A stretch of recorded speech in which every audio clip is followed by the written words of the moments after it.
Кәрим Тинчурин исемендәге 10-нчы Халыкара заман милли драматургия театр фестиваленең йомгаклау өлеше түгәрәк өстәл артында узды. Бер атна дәвамында төрле театр коллективлары тарафыннан тәкъдим ителгән спектакльләргә карата язучылар, театр әһелләре, тәнкыйтьчеләр, актерлар фикер алышты. Фестиваль Татарстан Республикасы Мәдәният министрлыгы, Татарстан Республикасы театр әһелләре берлеге, Кәрим Тинчурин исемендәге Татар дәүләт драма һәм комедия театры ярдәме белән үткәрелә.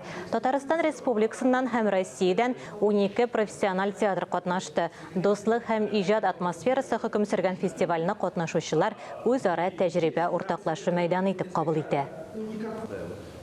Фестиваль быел яңа сулыш алды, чөнки ул заманча драматургияга багышланган, заманча хәзерге вакытта иҗат итә торган драматургларның әсәрләре нигездә асылда ята һәм яңа форматлар үзенә яңа аудиторияны да җәлеп итә.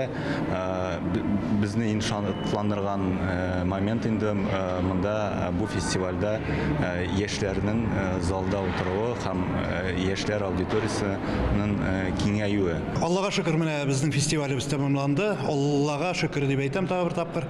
Менә күп артистларыбыз безнең үзләреннән инде багаж алдылар.